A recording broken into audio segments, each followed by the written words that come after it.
Hello YouTube, I have fired up the Loadmaster today to do some 9mm, and I will be loading my cases by hand. I always load my bullets by hand, but if you see this little bent piece on here, that is one of the reasons I am not using my case feeder. This thing is just worn out. You can't screw these in any further, and it's just not pushing the brass in far enough, and I kept getting jams. So I ordered a new piece from Lee. Not a big deal. So I'm going to crank this thing up and talk about the load that I use here.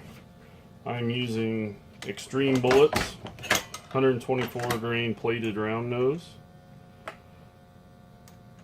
I am using random brass with S&B primers. And I'm using unique about 4.7 grains at an overall length of about 1.140 with a bit of a crimp with the Lee factory crimp die.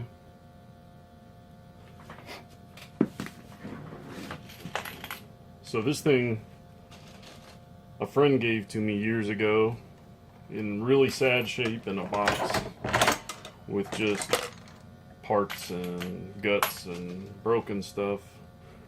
So I put it together, and I usually use it, like I said, with the case feeder, but then I always just load my bullet in here one at a time.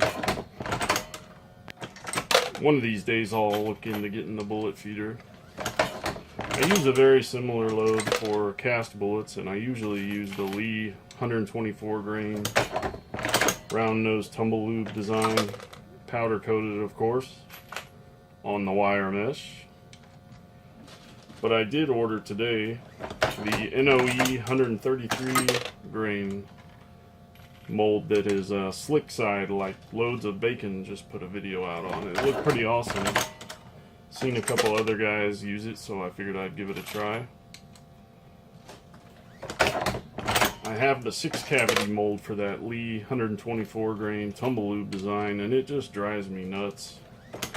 I've had all kinds of trouble with it. The sprue plate bolt coming loose. I drilled and tapped it for a set screw, so that problem should be solved, but I just wasn't very happy with the quality of that mold. I use a lot of Lee molds. I know they can crank out bullets real well if you learn their little tricks, but the NOE molds are just amazing. Another thing I wanted to talk about was I saw a video of someone swearing by this brass juice case lube, and it was only $10 and had such great reviews. I thought, man, I gotta give this a try. I thought in my head that it's, it's probably just lanolin and alcohol. So I got it in, opened it up, gave it a whiff, and you can tell it is just it seems like it's just the lanolin and the heat engine or gas treatment to me. I could be wrong though. I haven't used it yet, but I will give it a shot. Maybe it'll impress me. I don't know. And I will talk to you guys later.